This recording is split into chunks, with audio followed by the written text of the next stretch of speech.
스데반이 가슴에 불을 품은 채 회당에 들어가서 그 모여있는 무리들에게 참 복음을 전하다가 그들과 논쟁이 일어났습니다.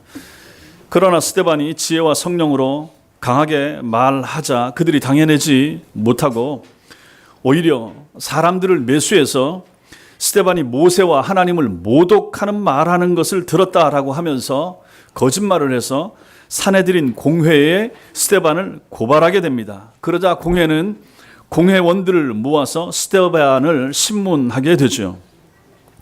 사도행전 6장 12절에 나타나는 공회라고 하는 단어가 있습니다. 이 공회가 바로 산헤드린 공회를 말하는데 당시 유대인들의 최고 의결 기관이었습니다. 주전 3세기경에 장로를 중심으로 했던 그 귀족 회의에서 이것이 시작되었는데 그 산헤드린 공회 의장은 대제사장이 맡았습니다. 공회원은 바리새인들 또 사두개인들 서기관들 장로들이 중심이 돼서 모였는데 이 사람들의 전체 인원이 71명이었습니다. 로마가 그 나라를 다스리고 있었죠. 그래서 로마의 통치 하에서 정치 문제는 이들의 소관이 아니었습니다. 정치 문제를 빼고 입법과 사법을 총괄하는 최고 유대의 정책 의결 기구가 바로 산헤드린 공회였죠. 여기서 모든 것을 결정하면 이대로 다 진행되는 것입니다. 그리고 결정의 원칙은 만장일치였습니다. 한 사람도 반대가 있으면 안 되었던 거죠. 이들이 하던 일은 주로 율법을 해석하는 것이었습니다. 어려운 율법을 해석해서 적용하고 그 다음에 종교 재판을 주관했습니다. 그리고 성전의 치안을 유지하는 이러한 문제들을 주로 다루었던 곳, 이곳이 바로 산헤드린 공회입니다. 그런데 오늘 재판에 보니까, 오늘 여기 내용에 보니까 이 재판 중에 스데반이 불려왔습니다. 스데반이 불려와서 그 산헤드린 공회원들 앞에서 자신의 신앙에 대하여 또 저들이 지금 모함한 내용에 대해서 변증하고 있는 거죠. 근데 실제로 이것은 설교였던 것입니다. 이 설교의 내용을 우리가 지금 계속해서 주일마다 보고 있는데 이 내용 중에서 오늘 11절부터 14절까지를 읽었는데 이 중에서 14절 말씀에 초점을 맞추어서 오늘 말씀을 같이 살펴보고자 합니다. 먼저 여기에 나타나는 숫자가 중요합니다. 75사람, 75명. 14절 말씀처럼 가나안 땅에 흉년이 들어서 고통을 당하다가 요셉이 자기 가족들을 초청했습니다. 그래서 야곱의 가족들이 이집트로 내려갔죠. 지금의 이집트, 곧 애굽으로 내려갈 때 그들의 숫자가 75명입니다. 작은 숫자죠. 적은 숫자죠. 우리가 다 아는 것처럼 모세와 함께 이스라엘 백성들이 출애굽에서 나올 때 그들의 인구가 20세 이상 장정만 성경에 보니까 60만 명이 넘었다고 그랬습니다. 그러면 20살 이하 아이들, 그 다음에 여자들까지 포함하면 좋게 200만 명은 되었을 것이라 성경학자들은 이렇게 추정하고 있습니다.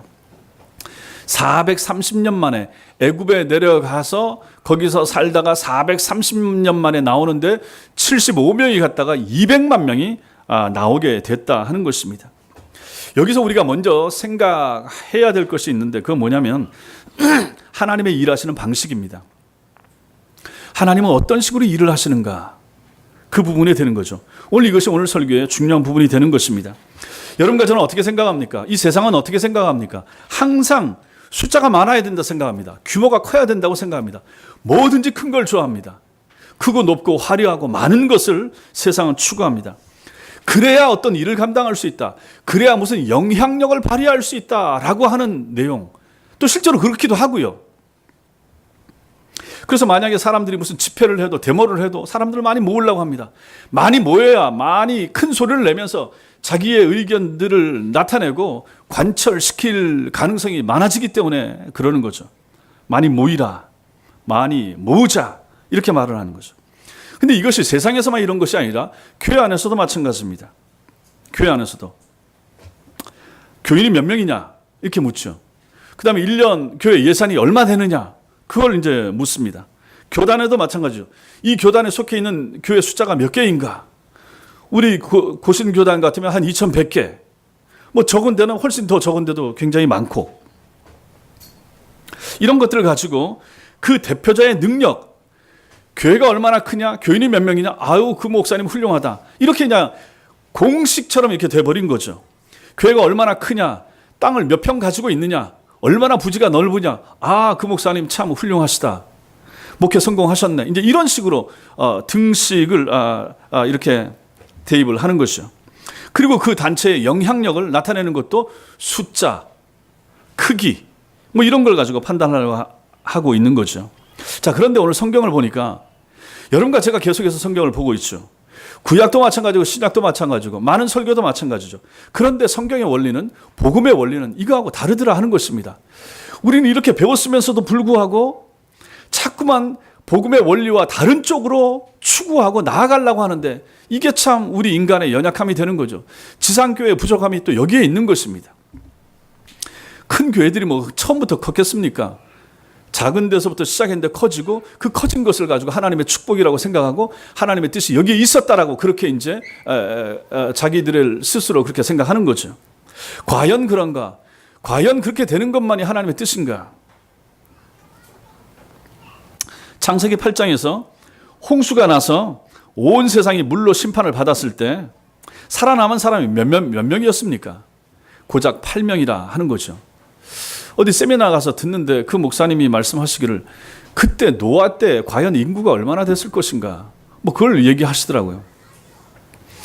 보통 그때나 지금이나 만약 따졌을 때 한 가정에서 한 부부가 결혼을 해서 아이를 낳는데 한 3명, 4명 낳는다고 하면 이게 천년이 만약 지난다 그러면, 1000년이 지나면 1000억이 넘는다고 통계상 그렇게 나온다고 하는 거예요. 뭐 1273억인가 그렇게 될 거라고, 1000년만 지나면. 저는 그게 뭐 어디서 나온지 모르겠는데 하여튼 그렇게 얘기를 하더라고요. 자, 거기서 이제 앞부분 다 빼놓고 73억만 따진다고 하면 지금 세계 인구가 73억 정도, 이 정도 되지 않습니까? 그런데 이제 또 학자들에 따라서 노아의 때의 인구도 70억이 넘었을 것이라 이렇게 얘기하는 거예요.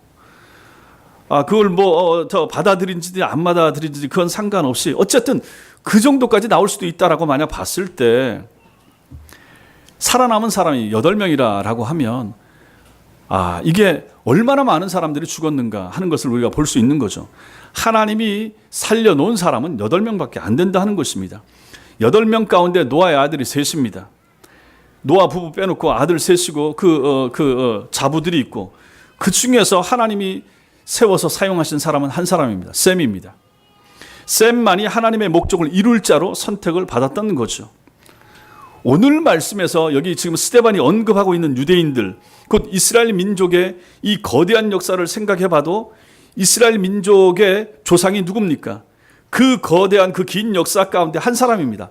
갈대아 우르에서 살고 있던 아브라함 한 사람, 이 사람을 통하여 지금 이스라엘 나라도 마찬가지고, 출애굽하던 당시도 마찬가지고, 다윗이 통치하던 때도 마찬가지고, 그 역사, 그 이스라엘 유대 민족 역사의 첫사람, 하나님이 들어서 사용하신 사람은 아브라함이었다 하는 것입니다. 기독교의 모든 역사가 실제로 이 한 사람부터 시작된 거죠. 이것이 바로 하나님의 일하시는 방식입니다. 우리는 아브라함과 그 아들 이삭에 대해서도 잘 압니다. 하나님께 시험받은 아브라함이 외아들 이삭을 하나님께 바치라라고 했을 때, 이삭 한 사람에게 실제로 아브라함의 모든 것이 걸려 있었던 거죠. 그 한 사람, 이삭 한 사람. 그 밑에 또 아들 어떻습니까? 에서 말고 야곱. 야곱은 형 에서의 진노가 무서워 도망치다가 어느 날 밤 광야에서 돌베개를 하고 깊이 피곤함 가운데 잠이 들었습니다. 하나님의 모든 계획이 그렇게 정신없이 도망치던 한 사람, 광야에서 돌베개를 베고 자던 한 사람에게 하나님의 놀라운 역사가 달려 있었다 하는 것입니다. 이렇게 하나님은 한 사람을 통해서 그로부터 놀라운 일들을, 당신의 일들을 진행해 가시는 분이시라 하는 것입니다. 아브라함과 이삭과 야곱, 그리고 오늘 나타나는 요셉도 마찬가지고요. 그 소수의 하나님의 일꾼이 오늘 말씀에서는 몇 명으로 나타납니까? 75명으로 나타나는 거예요. 75명 얼마나 적은 인원인가? 애굽 나라와 애굽에 살고 있었던 그 많은 애굽 백성들에 비하면 75명은 얼마나 적은 숫자인가, 미미한 숫자인가? 이 정도의 인원을 가지고 역사를 움직일 수 있는 그 무슨 일을 할 수가 있겠습니까? 2000년 기독교 교회의 시작도 우리 주님의 12명 제자, 여기서부터 실제로 시작된 거죠. 뭐 있었습니까? 그 당시에 그 종교는 그대로 있었지만, 유대 종교는 그대로 있었지만 그들 가운데 쓸만한 사람이 누가 있었습니까? 없었죠.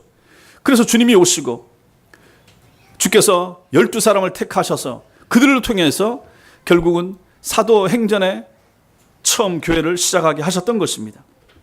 그 적은 무리 12명의 손에 아무도 상상할 수 없는 거대한 2000년 교회의 사역이 달려 있었던 것입니다. 성도 여러분, 역사상 교회가 잘못된 길로 벗어난 때가 언제였습니까? 세상의 재물과 세상의 권력에 눈을 돌려서 교황 같은 사람들을 세우고 그들을 의지할 때가 아니었습니까? 죄송합니다. 중세에 큰 성당을, 화려한 성당을 세우고 거기에서 일꾼들을 세우고서 일을 하려고 했던 그러한 때, 교황이 세속의 왕까지도 황제까지도 임명할 수 있었고 폐위시킬 수 있었던 그러한 때, 그때가 실제로는 교회의 힘이 가장 강력한 때였던 것 같지만 실제로 교회의 역사를 보면 그때가 가장 부패하고 가장 진리에서 멀어진 때가 바로 그 시대였다 하는 것입니다. 실제로 그렇게 보면 그 시대의 로마 천주교, 로마 교회는 기독교도 아니었습니다. 그렇다면 여러분과 저는 숫자의 마음을 둘 것이 아니라 하나님께서 적은 무리를 통해서 무슨 일을 하시는지, 무슨 일을 하실 수 있는지, 거기에 실제로 우리의 마음과 관심을 두는 것이 필요합니다. 이 시대의 교회는, 여러분과 제가 살고 있는 이 시대의 교회는 실제로 지금도 보면 세상에서 입지가 많이 좋아졌습니다. 남은 자의 형편으로 줄어든 거죠. 소수가 된 거죠. 물론 다수가 된 적이 없었지만 그래도 막 많이 성장했다고 하고 30% 넘는다고 하고 뭐 교인 숫자가 많았다고 했는데 지금 점점 줄어들고 있는 형편이라 하는 것입니다. 교회 안에 있는 사람보다 교회 바깥에 있는 사람이 훨씬 더 많습니다. 뭐 비율로 따지면 어떻게 되겠습니까? 한 20%가 교회 안에 있다고 하고 그럼 80%는 여전히 세상 가운데 있다 하는 것입니다. 이런 상황에서 교회는 세상을 크게 여겨서 세상의 눈치를 보는 잘못을 범하지 말아야 된다 하는 것입니다. 교회는 숫자가 작아도 항상 당당했습니다. 교회가 불신자들을 두려워한다든지 세상을 무서워한다든지 그럴 필요가 전혀 없다 하는 것입니다. 또한 교회 안에 그들 볼만한 볼거리, 굉장한 볼거리들을 만들어서 세상 사람들을 교회 안으로 끌어들일 궁리도 하지 말아야 된다 하는 것입니다. 이것은 종교개혁자들과 또 청교도들이나 개혁주의 목사들이 얼마나 강조했던 부분입니까? 세상은 교회를 싫어하고 세상 사람들은 교회에서 하는 것이 마음에 안 들어합니다. 성경의 가르침도 싫어하고 그들이 세상에서 배우는 진리하고 다르다고 생각합니다. 그런데 교회는 자꾸 그들을 교회 안으로 들어오도록 하기 위해서 방법을 사용하는데 세상적인 방법을 교회 안에서 동원해서 그들과 우리가 큰 차이가 없다라고 느껴지게 만들어서 그들이 교회 안으로 오도록 전도하는 방법도 마찬가지고 사람들 초청하는 방식도 마찬가지고 그런 식으로 하고 있는 모습이 이것은 성경적인 것이 아니라 하는 것입니다. 그런 면에서 우리가 생각을 해야 되는 거죠. 그리고 교회는 커지고자 하는 욕심, 비대해지고자 하는 생각들을 버려야 됩니다. 저부터도 마찬가지고. 그러니까 일정 부분 적당한 선에서 하나님의 일을 할 만한 정도면 족하다라고 생각해야지 자꾸만 커지려고 하고 비대해지고자 하는 것은 오늘 성경 말씀에서 보면 아니더라 하는 것입니다. 제가 성경을 계속 보고 설교를 준비하고 하면서도 마찬가지입니다. 교회가 커지고자 하는 욕심은 모든 목사들에게 다 있죠. 그런 마음 없는 사람이 어디 있겠습니까? 그러면서 늘 하는 말이 이것이 부흥이다. 하나님의 부흥이다. 하나님이 교회를 부흥시킨다. 실제로는 인위적으로 인간적인 방법을 가지고 세상의 사람들을 교회 안으로 들어오게 하면서도 하나님이 허락하신 부흥이라 성령의 역사라고 말하고 포장하는 경우가 얼마나 많은가. 정말 그럴 것인가. 성경적으로 보면 그렇지 못한 경우가 얼마나 많은가. 그럼에도 불구하고 몰려 들어온 교회 안에 있는 사람들을 보면서 사람들은 만족하고 기뻐하고 스스로 이걸 하나님의 복이라고 생각하고 하나님의 축복이라고 생각하는 경우가 얼마나 많은가 하는 것이죠. 그런데 성경을 잘 보면 커지면 부패하기 딱 좋습니다. 비대해지면 썩어지는 것이 바로 교회들아 하는 것입니다. 모든 타락한 인생들의 죄성 때문에 교회가 그렇게 되는 것이고 저도 죄인이고 여러분도 죄인이고 죄인들이 모인 공간 여기서 하는 것들이 참 하나님의 은혜 안에서 잘 따라가면 좋은데 그렇지 못할 경우가 얼마나 많은가 하는 것입니다. 하나님은 작은 것을 통해서 일하시며 미련한 자들을 통해서 지혜롭고 슬기로운 자들을 부끄럽게 만드는 분이시라 하는 것을 늘 생각해야 됩니다. 늘 이걸 생각해야 됩니다. 달리 말하면 영적인 영역인 교회에서는 하나님과 바른 관계를 맺는 것만큼 실제로 크고 중요한 것이 없다 하는 것입니다. 정말로 저는 여러분들을 진리 안에서 말씀 가운데 잘 성장하도록 가르치는 것이 중요하지, 제가 여러분들을 위해서 축복하고 제가 축복 기도를 해서 여러분들 하는 사업마다 다 잘 되고 가정이 다 잘 되고 자녀들이 다 잘 되고 아픈 사람 없고 건강해지고 이것이 과연 하나님의 축복인가 하는 것입니다. 성경은 그게 아니라고 누누이 얘기하는데 여러분과 저는 자꾸만 그런 쪽으로 가고 싶어하는 본질적인 성향을 가지고 있더라 하는 것입니다. 저도 그런 마음 가지고 있는 거예요. 자꾸만 보면. 그래서 교인들이 잘 되고 헌금 많이 하고 돈 있는 사람들이 오길 바라고 그런 마음이 제게도 자꾸 들어오더라 하는 것입니다. 그러나 성경은 그런 것을 내려놓으라고 자꾸 얘기를 하고 있는 거죠. 하나님의 일하신 방식이 그게 아니라고 하는 거죠. 돈 가지고 교회가 일을 하는 것이 아니고 성도들의 믿음 가지고 일을 하는 거죠. 100명 가지고 일하고 1000명 가지고 일하는 것이 아니라 믿음이 있고 깨어있고 기도하는 한 사람을 가지고 하나님께서 당신의 일을 이루어 가시더라 하는 거죠. 우리는 그것을 성경을 통해서 그렇게 많이 읽고 배우면서도 자꾸만 그 사람이 뒤에 크게 되고 잘 된 것만 가지고 우리를 위로하고 이것을 가지고 소망을 갖는 것이죠. 욥의 어려웠던 시절보다 욥의 42장에 잘되고 복받았던 것을 가지고 자꾸만 나한테 직접적으로 그 고난의 순간은 빼버리고 넘어가버리고 잘된 것만 가지고 내게 끌어당겨서 주님 나도 이렇게 되게 해주세요라고 그렇게 기도하고 그것을 소망하는 경우가 얼마나 많은가 하는 것입니다. 이러지 말자 하는 것입니다. 우리는 내 주위에 얼마나 많은 사람들이 있는가를 물을 것이 아니라, 아니 휴대폰에 연락할 연락처가 2,000명, 3,000명, 5,000명, 그 뭐가 중요하겠습니까? 내가 발이 넓다, 내가 아는 사람들이 많다, 지인이 많다, 유력한 사람들이 많다, 정관계 고위급 인사들이 많다라든지 돈 있는 사람들 이런 사람들 많이 아는 것이, 그것이 실제로 여러분과 제가 신앙생활 하는데 뭐가 필요하겠습니까? 어떤 유익이 있겠습니까? 그런 것이 실제로 중요한 것이 아니라 하는 것입니다. 얼마나 내 주위에 많은 사람들이 있는가가 중요한 거, 이게 아니라 내가 과연 하나님과 화목한 관계에 있는가, 내가 다른 사람들의 평판, 다른 사람들이 나를 어떻게 보고, 이것도 중요하죠. 그러나 더 중요한 것, 본질적으로 중요한 것은 무엇입니까? 하나님과 나와의 관계가 정말로 좋은가, 정말로 화목한가, 내가 하나님 앞에 바로 서 있는가, 하나님이 나를 인정하시는가, 실제로 이게 가장 중요하지 않습니까? 하나님이 나를 인정하지 않는데 다른 세상 사람들이 나를 아무리 좋게 인정하고 아무리 평판이 좋은들 실제로 그게 무슨 유익이 있겠습니까?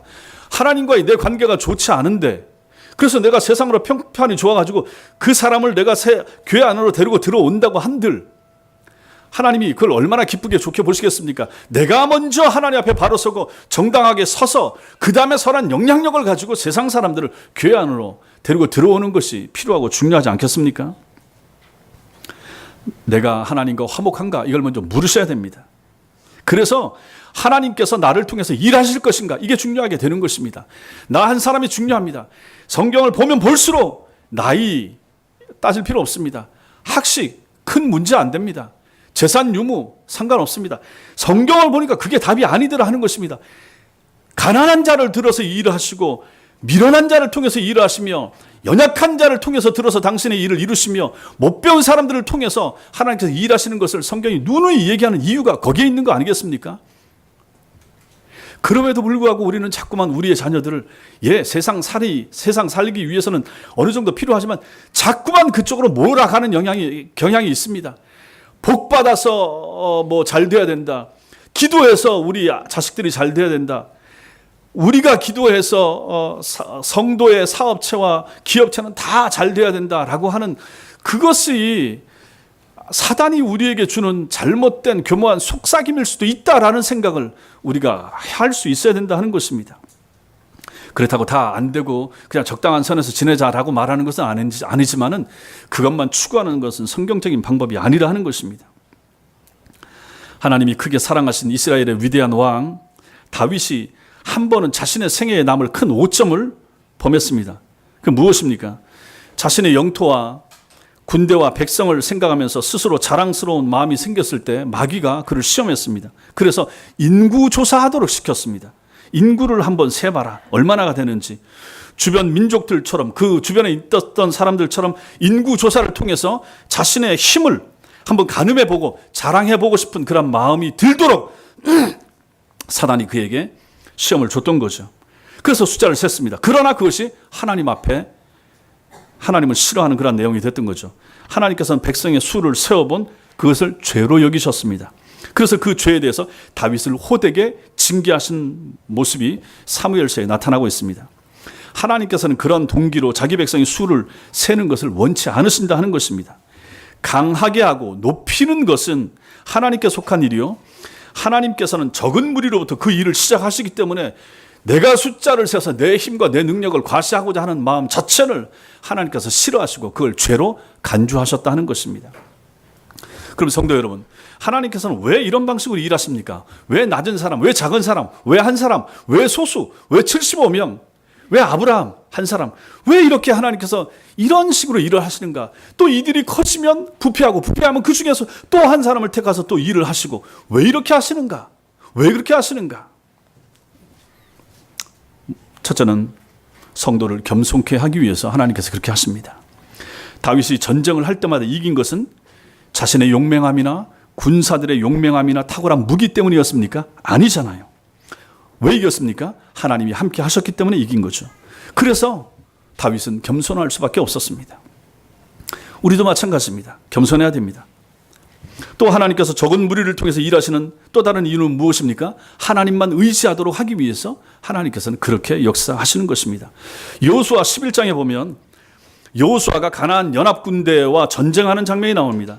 그들과 싸우기에 앞서서 하나님께서는 여호수아에게 당부를 합니다.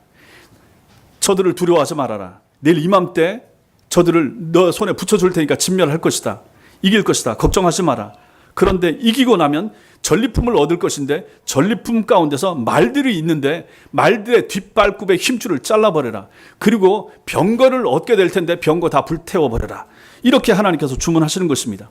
그 당시에 전쟁하게 되면 전쟁에서 얻은 거 전부 다 내게 되고 내 소유물이 되는 거죠. 노량물이 되고 전리품이 되는 거죠. 근데 그 시대의 전쟁에 있어서 말을 얻는다. 지금도 뭐 유목 같은 데는 말이 얼마나 중요합니까? 지금의 말, 이거 뭐에 비유할 수 있겠습니까? 무슨 뭐 장갑차나 뭐 이렇게 할 수 있고, 병거도 마찬가지고. 말과 병거는 그 시대의 주력 무기였습니다.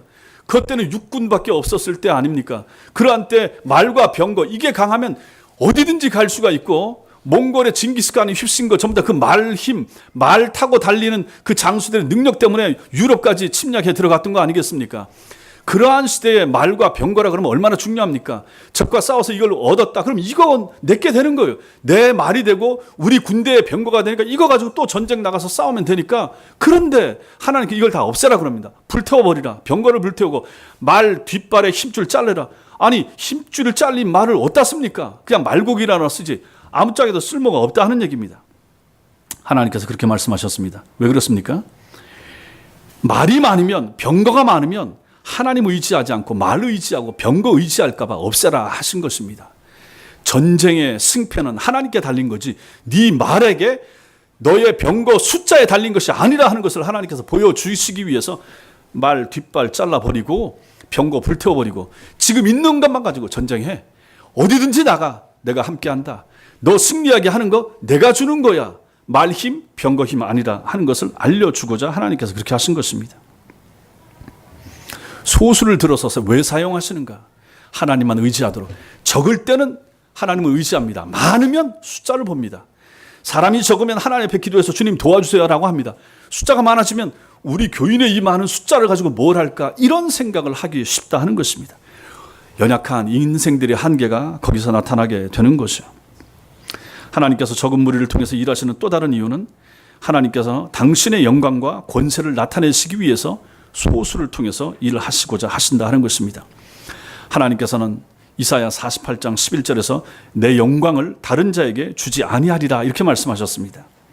하나님께서 만약에 많은 무리와 더불어서 일하시면 사람들은 자신들 숫자의 많음을 보고 그들이 얻은 승리의 영광을 자신들에게 아니면 자신의 장수에게 이렇게 영광을 돌리게 되고 하나님과 반씩 나눈다든지 이렇게 되지 않겠습니까?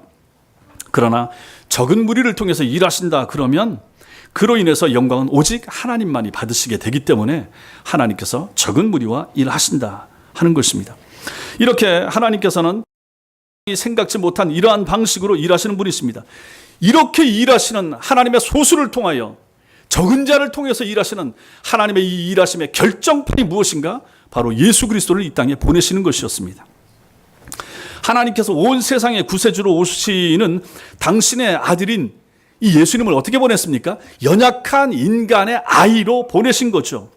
부잣집 아이도 아니고 가난한 목수의 아이들로 보내신 것이고, 뭐 여기 산후 과정 이게 다 준비된 이러한 상황에서 보낸 것도 아니고, 그것도 없이 방도 없이 여간에 묵을 곳도 없어서, 그래서 말구유 위에 오셔서 누이셔야 될 만큼 비천한 가운데 하나님께서는 당신의 아들 온 세상의 구세주 예수님을 보내셨다 하는 것입니다. 이보다 더 무기력하고 볼품없는 출생이 어디에 또 있겠습니까? 이것이 바로 하나님의 일하시는 방식입니다.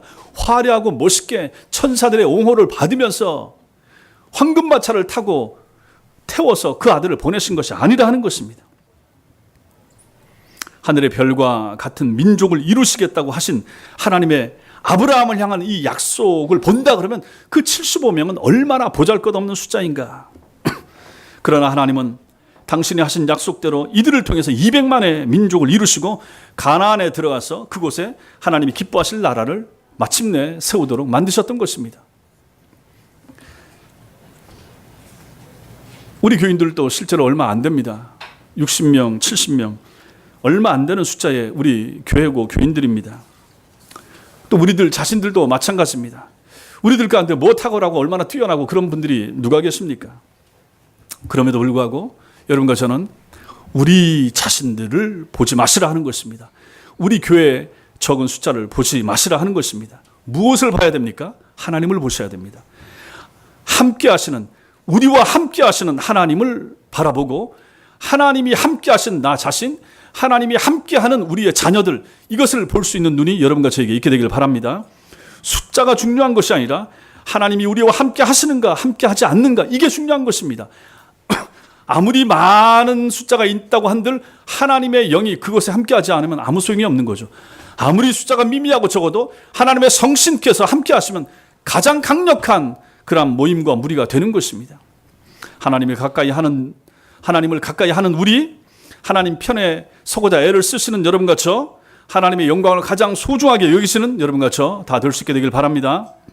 둘째로, 우리는 오늘 말씀에서 한 단어를 볼 필요가 있습니다. 그것은 바로 75을 청했다라고 하는 것입니다. 14절 말씀 같이 읽겠습니다. 시작. 요셉이 사람을 보내요.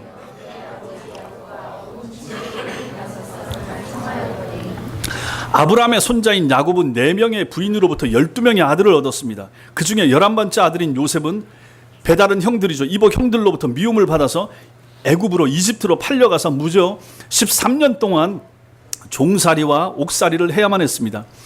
요셉이 애굽에서 종살이 했던 곳은 애굽 왕 바로의 군대 장관 보디발 장군의 집이었습니다. 관저였죠.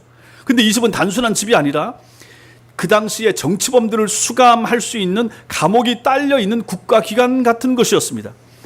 거기에서 종살이를 시작한 요셉은 너무 일을 잘 감당했기 때문에 보디발 장군의 신임을 얻어서 그곳에 살림살이 일체를 책임지게 됐습니다. 자신도 모르게 고도의 재정관리 훈련을 받게 된 거죠. 그 이후에 요셉은 욕정의 눈이 먼 보디발 장군 아내의 농간으로 인해서 억울하게 옥살이를 하게 됩니다. 거기서도 신임을 받은 요셉은 그곳에 수감된 정치범들을 관리하는 일을 또 도맡아 하게 됩니다. 자연스럽게 인사관리 훈련을 받게 되고 또 정치 수업까지 거기서 받게 된 것이죠. 이처럼 요셉이 당시 세계 최고의 제국이었던 애굽에서 종살이와 옥살이를 통해서 받은 재정관리 훈련, 인사관리 훈련, 그 다음에 정치 수업, 이것은 만약에 요셉이 애굽의 종으로 팔리지 않고 아버지 집에서 양이나 치면서 있었다 그러면 결코 받을 수 없었던 값진 훈련이 되는 것입니다. 이처럼 하나님께서는 당신의 방식대로 요셉을 훈련시키심으로 인해서 자연스럽게 그가 애굽의 총리감이, 국무총리감이 될 수 있도록 하나님이 만드시고 준비시켰다 하는 것을 보게 됩니다. 흔히 우리가 오해하듯이 요셉이 요행으로 재수가 좋아서 애굽의 국무총리가 되었던 것이 아닙니다. 꿈 해몽 한번 잘해줘가지고 그 덕택에 총리가 됐다. 이것도 잘못된 생각입니다. 당시 애굽에서 총리가 될 수 있는 자격과 조건을 갖춘 사람은 13년이란 긴 시간 동안 하나님의 특별 개인 레슨을 통해서 훈련을 받은 요셉 한 사람밖에 없었던 것입니다. 이렇게 오직 하나님의 은혜와 섭리에 의해서 애굽의 국무총리가 된 요셉은 머지않아 닥치게 될 대기근으로부터 애굽을 구해내는 애굽의 총리로서의 공적 임무를 잘 감당했습니다. 그런데 이것만 잘 감당한 것이 아니라 오늘 11절과 13절 내용이 보여주는 것처럼 그것을 보여주는데, 애굽을 비롯해 지중해 세계를 강타했던 그 대기근이 있었는데, 이 대기근 때에 멀리 가나안 땅에 살고 있던 자신의 아버지의 가족들도 이 기근의 피해를 보고 있었습니다. 야곱은 양식을 구하기 위해서 아들들을 보냅니다. 즉 동생 요셉을 팔았던 형들을 애굽에 보내게 된 거죠. 꿈에 늘 생각을 했겠습니까? 요셉이 애굽의 국무총리가 됐으리라고 말입니다. 그것을 상상도 못한 형들과 요셉 사이에 마침내 창세기 후반부에 보니까 극적인 상봉하는 장면이 나타나게 됩니다. 요셉의 입장에서 본다 그러면 자신을 팔았던 형들을 만나게 되면 어떻겠습니까? 형들에게 복수할 수 있는 다시 없는 좋은 기회가 이제 오게 된 거죠. 13년 동안, 아니죠, 실제로 이때는 20년이 더 지난 때였죠. 7년 풍년 지나고 7년 흉년의 때가 벌써 도래했기 때문에 그 오랜 시간 만에 만난 그 형들이 되는 거죠. 그런데 오늘 본문 14절이 이렇게 증언하고 있습니다. 요셉이 사람을 보내어 그의 아버지 야곱과 온 친족 75사람을 청하였더니, 요셉은 자신을 팔았던 형들을 선하게 잘 대해줬을 뿐만 아니라 사람을 보내어 꿈에도 그리던 자기 아버지 야곱과 형들, 그리고 형들에게 딸린 가족들, 식구들 전부 다 데리고 애굽으로 내려오도록 초청을 했던 것입니다. 이 초청한 사람의 숫자가 75명이라 이렇게 밝혀주고 있습니다. 여러분, 지금도 사람들이, 우리나라 사람도 마찬가지죠. 이민을 가면 어디로 많이 갑니까? 호주로 가고 뉴질랜드 가고 캐나다 가고. 근데 실제로는 제일 많이 가고 싶은 데가 미국입니다. 거기가 또 제일 가기 어렵기도 하고요. 그래서 혹시라도 미국에 뭐 수십 년 전에 가 있던 친지나 친척, 가까운 사람이 가 있고 그 사람이 만약 시민권 가지고 있다 그러면 가족 초청 이민을 할 수가 있죠. 근데 이 가족 초청 이민을 걸어놓으면 이게 언제 될지 모르는 거예요. 기약 없이 기다려야 됩니다. 근데 이걸 하는 사람들이 얼마나 많은가. 특히 저 남미에 사는 스페니시 사람들 올라와가지고 혹시라도 이제 시민권을 받게 됐다 그러면 그거 가지고 자기 가족들을 다 불러오는 거예요. 그래서 그때 살 때도 보니까 식구들이 그렇게 많아요. 긴 시간에 걸쳐서 다 한 사람 한 사람 불러가지고 그 어려운 나라에 사느니 미국 와서 허드렛 일을 해도 그래도 여기서는 먹고 살기가 좋고 형편이 나으니까 그렇게 자기 가족들을 오라고 하는 거죠. 우리나라 사람들도 그렇게 해서 많이 갔고요. 오늘 요셉도 마찬가지라 하는 것입니다. 요셉은 자신의 높은 신분으로 인해서 자기 가족을 불러오는데 초청 이민하는 거죠. 그런데 한 번에 75명을 다 불러오는 거죠. 일반 사람들은 꿈도 꾸지 못할 일을 한 번에 데리고 와서 그 어려운 흉년의 시기에 자기 가족들을 불러다가 고센 땅에다가 앉혀놓고 거기 살게 하면서 먹을 것 풍족하게 주고 바로의 그 명 받아서 그렇게 할 수 있도록 만들어 주었다 하는 것입니다. 그러한 특권을 가진 총리 요셉. 창세기 46장 27절은 이렇게 애굽에 정착한 야곱 가족의 숫자가 야곱 자신과 이미 애굽에 살고 있던 요셉과 그의 두 아들 포함해서 70명이라 이렇게 밝혀주고 있는데, 오늘 성경에서는 75명이라고 표현하고 있습니다. 이것은 애굽에서 태어난 요셉의 손자까지 포함했을 것이라 성경학자들은 이렇게 생각합니다. 근데 여기서 중요한 것은 요셉이 청한 사람의 숫자 70명이냐 75명이냐 이 숫자가 중요한 것이 아니라 요셉이 사람을 청했다라고 할 때 이 청했다라고 하는 이것이 중요하다는 것입니다. 여기 우리말 사람 나오는데 사람을 뜻하는 헬라어가 안드로포스입니다. 이것이 가장 많이 사용됩니다. 신약 성경에서 559회나 나옵니다. 그리고 남자 또 사람을 동시에 의미하는 다른 단어가 있습니다. 아네르라고 하는 헬라어가 있는데 이것도 신약 성경에 215번 나옵니다. 그런데 오늘 여기에 사도행전 여기 7장 14절에 나타나고 있는 이 사람은 이 안드로포스나 아네르라는 단어가 아니라 하는 것입니다. 스테반이 오늘 설교하면서 이 사람, 이 단어를 썼는데 그건 무엇이냐 하면 푸슈케라고 하는 것입니다. 푸슈케. 이것은 영혼 혹은 목숨입니다. 일반적인 사람, 남자 이것이 아니고 영혼 혹은 목숨이라고 하는 것이요. 이게 무슨 뜻입니까? 요셉이 단순히 사람 혹은 가족을 초청한 것이 아니었다 하는 것입니다. 한 사람의 사람 75명의 자기 가족을 단순히 불러 올린 것이 아니었다 하는 것입니다. 가족들을 불러서 애굽 관광시켜주면서 먹을 거 먹여주면서 자신의 권세를 뽐내는 것으로 그친 것이 아니었던 거죠. 만약 그랬다 그러면 우리는 그의 삶 속에서 아무런 의미도 찾아보지 못했을 것입니다. 프랑스에 화려한 베르사유 궁전이 있습니다. 이 궁전을 세운 사람이 태양왕이라고 불리는 루이 14세입니다. 짐이 곧 국가다 이렇게 말했던 사람이죠. 루이 14세부터 그의 후임자인 루이 16세에 이르기까지 이 두 왕은 베르사유 궁전을 짓고 그 궁전에서 날마다 파티를 열었습니다. 수많은 사람들을 그 궁전 안으로 초청해 드렸습니다.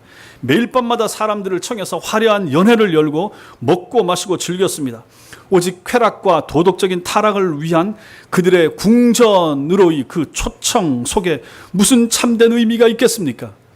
그들의 쾌락을 위한 초청, 청함, 날마다 먹고 마시고 연락하고 놀았지만 결국은 그 연락 때문에 그것 때문에 훗날 프랑스 대혁명의 원인이 되었을 뿐입니다. 그러나 요셉은 그런 식으로 자기 가족을 초청한 것이 아니었다 하는 것입니다. 자신의 유익이나 관심 혹은 즐거움을 위해서 사람을 청한 것이 아니었습니다. 요셉이 자기 가족들을 부른 것은 자기가 거두어야 할 영혼으로서 자기가 구원해 내야 될 생명으로서 그들을 자신의 삶 속으로 초청해 드렸다라고 하는 것입니다. 그들의 영혼을, 그들의 생명을 책임져 주기 위함이었던 것입니다. 단순히 자기 가족들을 살려내서 이 굶어 죽을 위기에서 살려내겠다라고 하는 것이 아니라 하나님께로부터 영감을 받아서 이 75명으로 인하여 마침내 200만 명이 되고 이들이 이스라엘 민족을 이루어서 가나안 땅에 들어가야 되고 이것이 위대한 하나님 나라의 일을 이루는 일이 되기 때문에 그것을 생각하면서 영혼을 자기가 초청해서 75명을 불렀다 하는 것. 실제로 꼴보기 싫었던 사람일 수가 있는 거 아니겠습니까? 형들이지만 팔았잖아요. 밉잖아요. 내려와서 죽일 수도 있었고 그 가족들까지 부를 필요도 없는데 요셉은 그들의 영혼을 생각했다는 것입니다. 하나님 나라 일을 책임질 영혼으로 생각해서 그들을 불러내렸다 하는 것이 되는 것이에요. 바로 그 일을 위해서 하나님께서 쓸모없던 자신을 훈련시키시고 애굽의 총리로 세우는 은혜를 베풀어 주셨다 하는 것을 그가 잘 알았기 때문에 그렇게 한 것입니다. 이것은 요셉 자신의 말을 통해서 잘 드러나고 있습니다. 양식을 구하기 위해서 애굽을 찾아 총리를 만난 요셉의 형들이 자신들 앞에 서 있는 총리가 20여 년 전에 자신들이 종으로 팔아버렸던 자기 동생 요셉인 것을 알았을 때 그들 마음이 어땠겠습니까? 아이고 영락 없이 죽었구나. 우리가 옛날에 팔아버렸는데 저 동생이 총리가 됐으니 이제 만났으니 우리는 죽었다 이런 생각하지 않았겠습니까? 요셉이 반드시 복수할 것으로 생각했던 것입니다. 그때 요셉이 그렇게 생각하고 있는 형들 앞에서 요셉이 했던 말이 있습니다. 창세기 찾아보겠습니다. 창세기 45장입니다. 저 앞으로 넘기셔서 창세기 45장. 요셉이 그 환경에서 뭐라고 말하고 있는가? 창세기 45장 5절부터 8절입니다. 신약성경 71페이지, 구약성경 71페이지. 창세기 45장 5절부터 8절. 이 상황을 잘 생각하면서 같이 읽겠습니다. 시작. 당신들이 나를 이곳에 팔았다고 해서 근심하지 마소서. 한탄하지 마소서. 하나님이 생명을 구원하시려고 나를 당신들보다 먼저 보내셨나이다. 이 땅에 2년 동안 흉년이 들었으나 아직 5년은 밭갈이도 못하고 추수도 못할지라. 하나님이 큰 구원으로 당신들의 생명을 보존하고 당신들의 후손을 세상에 두시려고 나를 당신들보다 먼저 보내셨나니 그런즉 나를 이르러 보낸 이는 당신들이 아니요 하나님이시라. 하나님이 나를 바로에게 아버지로 삼으시고 그 온 집에 주로 삼으시며 애굽 온 땅의 통치자로 삼으셨나이다. 아멘. 보십시오. 여기 생명 5절에 하나님이 생명을 구원하시려고 나를 당신들보다 먼저 보내셨나이다. 7절에 하나님이 큰 구원으로 당신들의 생명을 보존하시고 이들의 생명은 이토록 소중하고 중요했다 하는 것입니다. 이 생명의 가치를 요셉이 알았기 때문에 자기의 가족들을 75명을 전혀 보복하거나 원한의 마음을 품지 아니하고 불러내렸던 것입니다. 요셉은 하나님을 믿는 사람이 추구해야 될 삶이 참된 삶이 무엇인지 알고 있었던 것이죠. 그 뭡니까? 성도의 삶이 어때야 됩니까? 요셉의 삶이 어땠습니까? 그것은 누군가의 영혼과 생명을 책임지는 하나님의 도구라라고 하는 것입니다. 누군가의 영혼이 내 손에 달려 있는 거예요. 하나님이 맡겨준 거예요. 그것을 깨달았기 때문에 요셉은 형들에 의해서 종으로 팔려서도 절망하지 않을 수 있었으며 억울하게 옥살이 하면서도 낙담하지 않을 수 있었으며 애굽의 총리가 된 이후에 교만에 빠지거나 이러한 지금 형들을 만난 상황에서 형들에게 복수하지 않았던 것입니다. 그 모든 과정은 하나님께서 자신을 사람의 생명과 영혼을 책임지는 당신의 도구로 세우시는 하나님의 섭리인 것을 알았기 때문에 이리 했던 것입니다.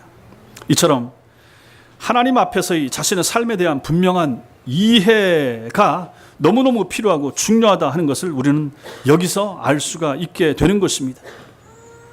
여러분과 제가 마찬가지입니다. 신자가 누굽니까? 신자는 사람을 청하는 사람입니다.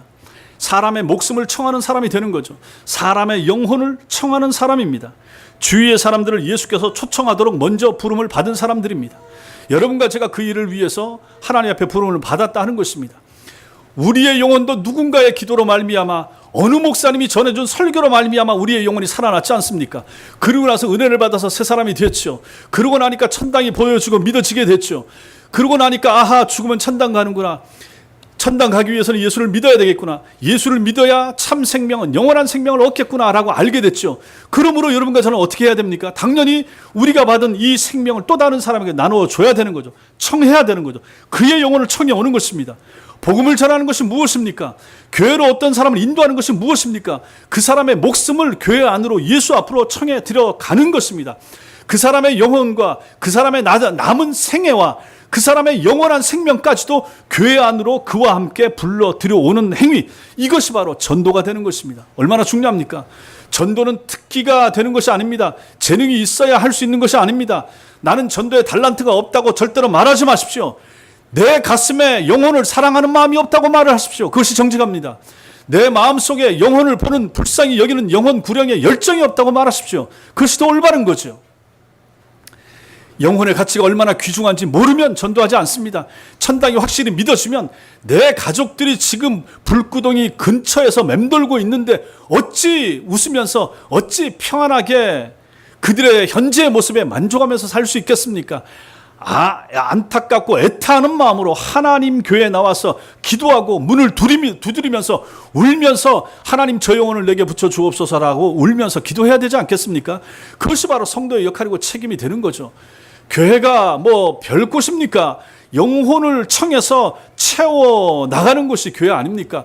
큰 다른 일을 하려고 하는 것이 아니라 영혼을 불러오고 예수 믿도록 전도하고 또 다른 목숨을 하나님의 앞에 세워주는 곳, 그것이 바로 교회고 그 안에 있는 사람들이 성도 아니겠습니까?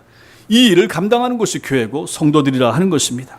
이것을 국내에서 하면 전도가 되는 것이고 해외에 나가서 하면 이것이 선교가 되는 거죠. 우리의 삶의 의미, 교회 존재의 이유는 부축해 영혼을 고쳐서 살게 하는 데 있습니다. 영혼을 초청해서 살게 하는 곳, 이것이 바로 교회가 되는 것입니다. 이 사실을 마음에 새기고 이 사명을 위해서 살아가는 여러분과 제가 될 수 있게 되길 바랍니다. 사랑하는 성도 여러분, 성경은 많은 수, 큰 무리, 상당한 재력을 중시하지 않습니다. 저도 앞으로 그렇게 하지 않아야 되고 여러분도 마찬가지입니다. 그런 걸 추구하지 마십시오.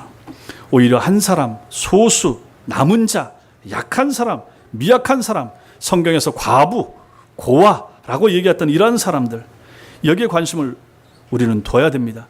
숨겨둔 경건한 사람들을 가치 있게 성경은 설명하고 있습니다. 여러분과 저도 이런 사고방식을 가져야 됩니다. 성경의 가치관이 우리의 가치관이 되도록 우리는 노력해야 됩니다. 우리같이 연약하고 보잘것없는 사람들도 소망이 있는 이유는 우리가 하나님의 손에 붙들기만 하면 되는 것입니다. 하나님이 나를 붙드시면 나이와 상관없습니다. 건강과 상관없습니다. 재력과 상관이 없습니다. 하나님이 나를 심겨준 자리에서 쓰고자 하는 당신의 뜻이 있습니다. 그 뜻이 뭐겠습니까? 한 사람을 청해서 그 사람의 생명을 살려주는 것입니다. 얼마나 중요한 일입니까? 그러므로 우리는 하나님을 두려워해야 되고 하나님만 의지해야 됩니다.